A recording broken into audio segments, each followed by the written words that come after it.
Halo, Assalamualaikum warahmatullahi wabarakatuh. Apa kabar teman-teman semua? Pada kesempatan kali ini kita akan melanjutkan pembahasan soal kita tentang soal persiapan pretest PPG tahun 2023. Ini adalah soal mix ya, soal campuran, ada penilaian dan sebagainya juga ya. Yang jelas soal ini baru ya. Ini soal yang baru, bukan soal yang sudah usang ya. Oke, sebelum kita masuk ke soalnya, saya mohon bantuan teman-teman untuk klik subscribe, like, dan bantu saya share ke sosial media teman-teman ya.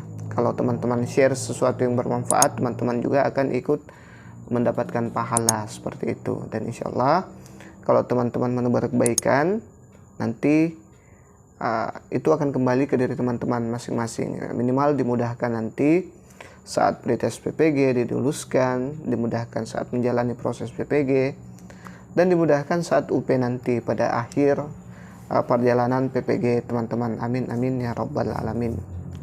Baik, kita lihat soalnya. Seorang peserta didik memprotes skor yang diperoleh pada soal nomor 4 dalam ulangan yang telah dilaksanakan. Menurut siswa tersebut seharusnya mendapat skor 5, akan tetapi guru memberikan skor 3. Guru tersebut menjelaskan pembobotan nilai pada soal tersebut dengan menjelaskan kriteria penskoran yang terdiri dari 0, 1, 2, 3, 4, 5. Peserta didik pun mengerti dan menerima skor tersebut. Prinsip penilaian yang diterapkan guru adalah A. Terbuka, B. Akuntabel, C. Objektif, D. Menyeluruh, E. Adil. Nah, ini soalnya agak susah-susah gampang ya, karena semua bisa masuk di sini teman-teman. Tapi coba teman-teman kunci dulu. Kalau perlu nanti di kolom komentar kita berdiskusi ya, karena memang agak sedikit membingungkan soal ini. Karena mencakup ke semua kriteria penilaian itu ya. Jadi bisa juga dia adil, bisa juga dia objektif, bisa juga dia terbuka karena menjelaskan peskorannya dari 0 sampai 5 dan sebagainya. Bisa juga menyeluruh mungkin ya. Baik, saya yakin teman-teman sudah kunci jawabannya. Kita lihat bersama. Oke, jadi jawaban yang saya pilih adalah jawaban akuntabel ya teman-teman. Dia termasuk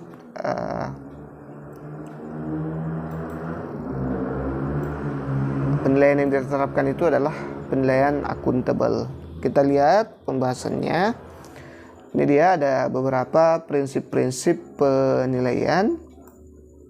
Yang pertama adalah pemberian informasi, teknik, prosedur, bobot di awal. Yang kedua, dapat dipertanggungjawabkan aspek prosedur, kriteria sampai pengambilan keputusan. Yang ketiga, bebas dari subjektivitas. Yang kelima, menggunakan berbagai penilaian aspek kognitif, afektif, psikomotorik. Selanjutnya adalah yang dia tidak menguntungkan atau merugikan masing-masing pihak.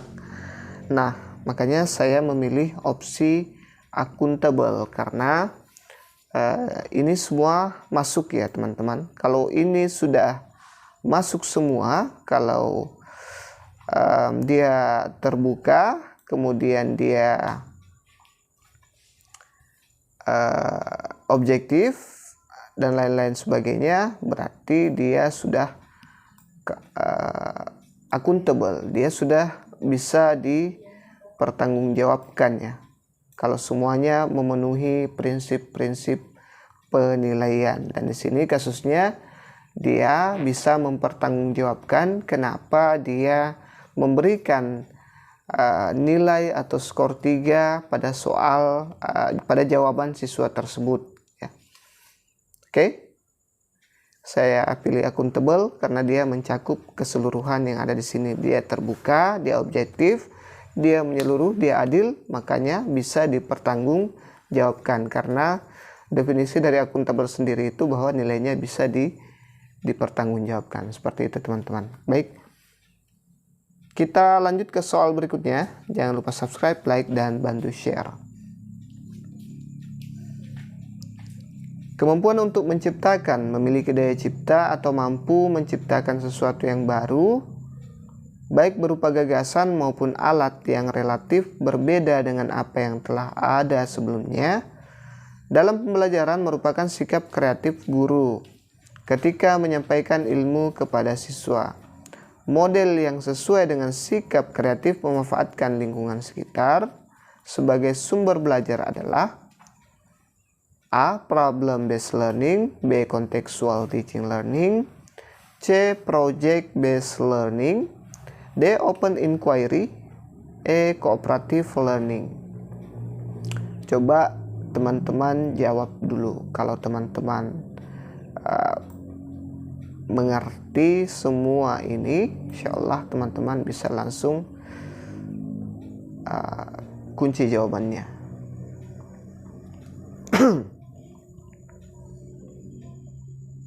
Oke, kita lihat. Saya yakin teman-teman sudah jawab.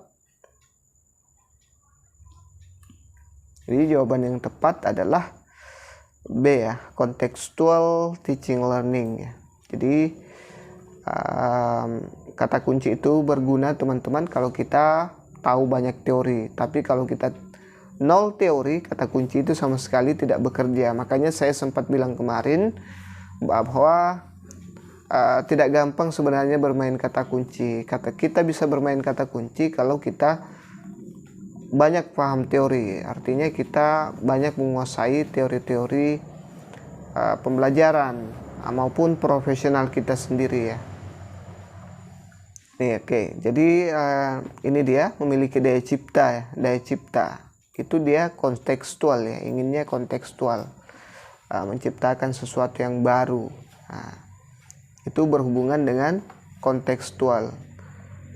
Kemudian apalagi model yang sesuai dengan kreatif ya. Dia dituntut kreatif dan memanfaatkan lingkungan sekitar. Nah, selalu memanfaatkan lingkungan sekitar sebagai sumber belajar ya.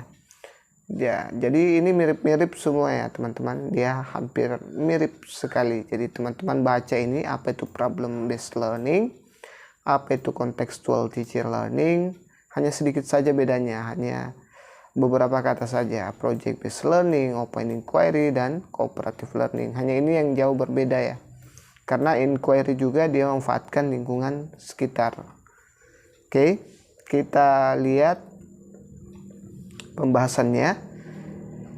Ini dia ciri-ciri dari CTL atau contextual teaching learning. Yang pertama, konstruktivisme ya. Konstruktivisme adalah proses membangun atau mengembangkan pengetahuan baru dalam struktur kognitif siswa berdasarkan pengalaman. Yang kedua, inquiry adalah proses pembelajaran didasarkan pada pencarian dan penemuan melalui proses berpikir sistematis. Pengetahuan bukanlah hasil dari mempertimbangkan sejumlah fakta, tetapi hasil dari proses menemukan sendiri. Jadi konstruktivisme, inquiry itu masuk di CTL ya. Jadi kadang kita bingung harus pilih yang mana. Nah, karena mereka ini mirip-mirip ya. Yang ketiga, pembelajaran menekankan pemanfaatan lingkungan sekitar sebagai media sehingga pembelajaran lebih bermakna. Itu dia ciri-ciri dari CTL itu sendiri ya teman-teman. Oke, kita lanjut ke soal berikutnya. Jangan lupa subscribe, like, dan bantu share. Guru banyak menggunakan ceramah dalam kegiatan pembelajaran karena tidak tersedia media dan sumber belajar. Kondisi tersebut mengakibatkan prestasi belajar siswa rendah. Menghadapi situasi tersebut, bagaimana cara Anda menyelesaikannya? A. Saya memanfaatkan alam sekitar sekolah sebagai media dan sumber belajar untuk mengaktifkan kegiatan belajar siswa. B. Siswa menugaskan siswa membuat saya ya, bukan siswa ini, maaf. Saya. Masa siswa menugaskan siswa? Saya menugaskan siswa membuat media dan sumber belajar yang menunjang topik pembelajaran sehingga mereka lebih aktif di kelas. C. Saya bekerja sama dengan orang tua atau wali murid untuk memberikan sumbangan dalam pengadaan media dan sumber belajar. D. Saya meminta siswa untuk belajar di kelas dan tenang dan memperhatikan penjelasan guru dengan baik agar berprestasi. E. Saya mengemukakan persoalan tersebut kepada beberapa guru dan tetap mengajar seperti biasanya. Nah, kira-kira yang mana jawaban yang paling tepat di sini, teman-teman? Dia katanya si guru ini banyak menggunakan metode ceramah ya dalam kegiatan pembelajaran karena tidak tersedianya media dan sumber belajar. Kondisi tersebut mengakibatkan prestasi belajar siswa rendah karena mereka cenderung vakum atau tidak aktif seperti itu. Kalau metode ceramah terus dilakukan itu membuat siswa terbiasa tidak aktif ya. Menghadapi situasi tersebut, bagaimana cara Anda menyelesaikannya? Kira-kira solusi apa yang akan Anda ambil? Nah, seperti inilah soal-soal yang akan teman-teman nanti hadapi. Jadi bagaimana penerapan pedagogi di kelas, bagaimana menurut Anda, kira-kira menurut Anda teori mana yang cocok, kemudian model pembelajaran mana yang cocok, seperti itu ya. Jadi dia benar-benar penerapan pedagogi ya yang mereka inginkan, bukan hanya sekedar teori. Baik, saya yakin teman-teman sudah kunci, jadi kita lihat jawabannya. Nah, ini dia. Jadi jawaban terbaik dari ke-5 opsi ini adalah saya memanfaatkan alam sekitar sekolah sebagai media dan sumber belajar untuk mengaktifkan kegiatan belajar siswa. Ya, seperti itu teman-teman. Karena kurangnya media ya. Nah, kalau yang B coba kita lihat, semua bagus ya. Coba tapi tidak apa-apa, kita lihat dulu ya. Saya menugaskan siswa membuat media dan sumber belajar yang menunjang topik pembelajaran sehingga mereka lebih aktif di kelas. Menugaskan siswa membuat media, ya bukan tugas siswa untuk membuat media ya. Kita yang harusnya memfasilitasi media pembelajaran itu ya teman-teman. Minimal video ya kalau kita tidak punya alatnya atau gambar seperti itu. Yang ketiga, saya bekerja sama dengan orang tua wali murid untuk memberikan sumbangan dalam pengadaan media dan sumber belajar. Nah, ini jangan sama sekali ya teman-teman. Ini sangat sensitif, apalagi guru-guru yang mengajar di daerah-daerah ya. Orang-orang tua di daerah itu lebih sensitif daripada orang tua di perkotaan. Kalau orang tua di perkotaan itu ya logo-logo saja karena mereka paham seperti apa itu pendidikan. Tapi kalau orang kampung dia itu agak sensitif ya tentang ini ya, tentang uang tentang uang. Jadi hati-hati, jangan sampai kita dianggap pungli ya teman-teman. Itu sangat jelek sekali image-nya kalau kita dianggap pungli terhadap siswa kita. Kemarin di kampung saya ada sekolah SD itu sempat diprotes sama salah seorang orang tua siswa ya, yang mengatakan kenapa harus bawa telur, aturan mana yang mengatur itu ya, kenapa harus bawa telur dan sebagainya. Jadi hati-hati. Selanjutnya D, siswa minta untuk belajar di kelas dengan tenang, memperhatikan penjelasan guru dengan baik agar berprestasi. Nah, ini sama dengan menikmati metode ceramah itu sendiri ya teman-teman. Jadi tidak ada solusi sebenarnya kalau yang opsi D ya, tidak ada sama sekali solusi. Tapi ini lebih bagus daripada yang ini kalau seandainya hanya 2 opsi ya, daripada yang sensitif ini. Kita lihat yang terakhir, saya mengumumkan persoalan tersebut kepada beberapa guru dan tetap mengajar seperti biasanya. Ini tidak akan mempan juga karena guru juga masa bodoh, mereka juga punya persoalan di mapel mereka atau di kelas mereka sendiri ya. Beda, bukan masalah mereka ya. Kalau kita tetap mengajar mereka seperti biasa, berarti tidak ada kemajuan di situ teman-teman, seperti itu. Oke, kita lihat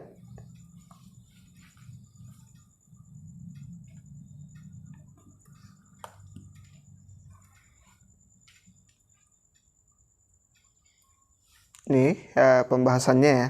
Tidak tersedia media dan sumber belajar yang tersedia di sekolah bukan menjadi alasan bagi guru.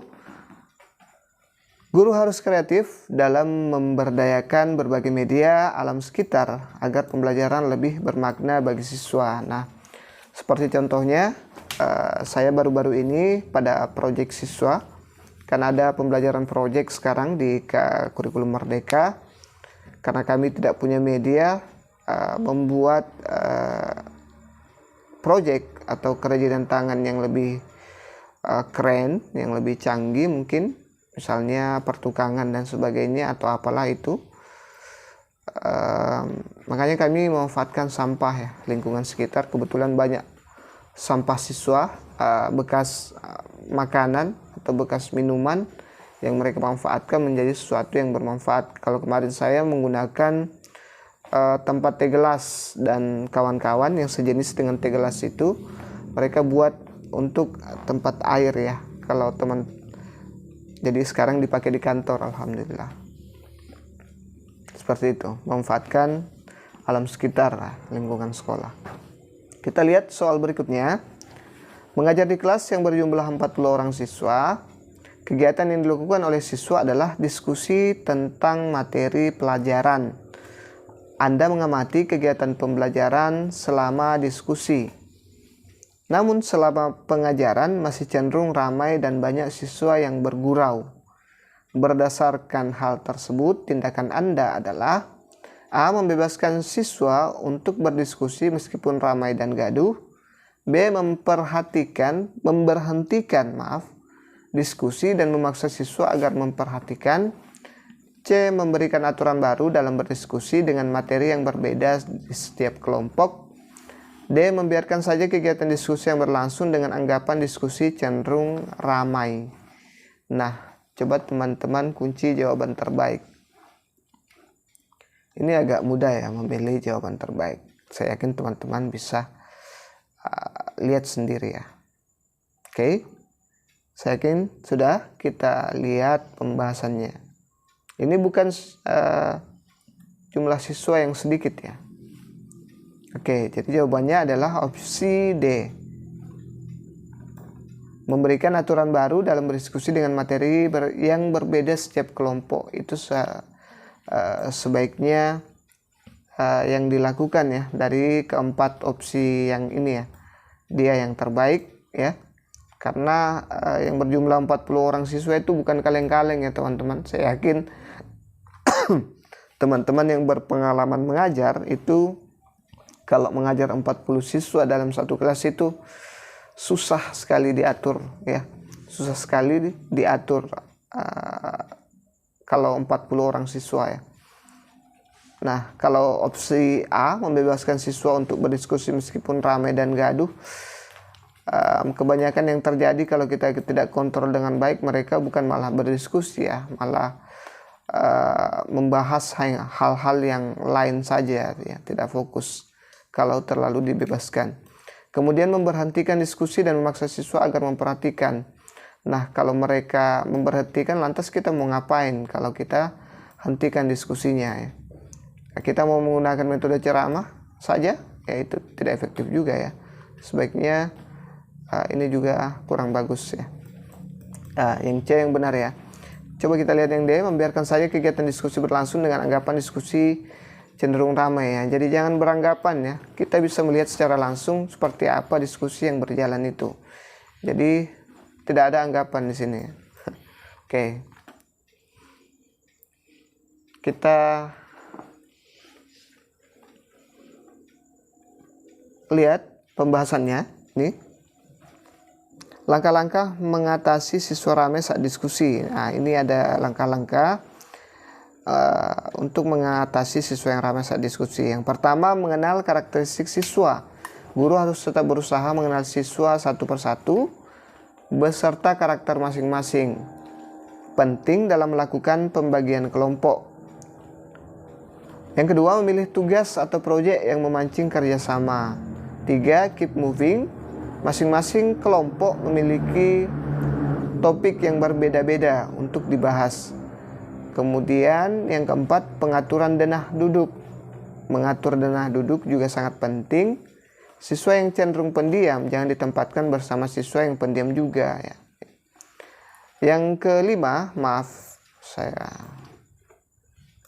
Yang kelima, pertanyaan tingkat tinggi. Pertanyaan yang Anda lemparkan untuk menarik partisipasi siswa itu sendiri.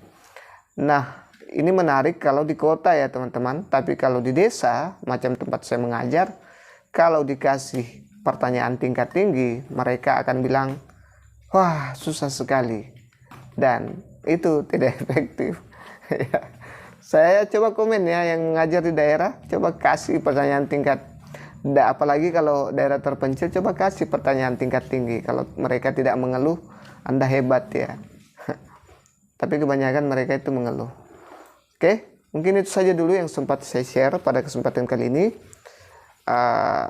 Mohon berkomentar ya, biar saya makin semangat. Mohon di subscribe, like, share sebanyak-banyaknya. Dan jika teman-teman bisa, sekali-sekali boleh kirim super thanks yang ada di bawah itu, yang ada gambar dolar. Bisa kirim sekali-sekali sebagai sedekah untuk pembeli kuota ya teman-teman. Oke, itu saja dulu. Assalamualaikum warahmatullahi wabarakatuh. Terima kasih.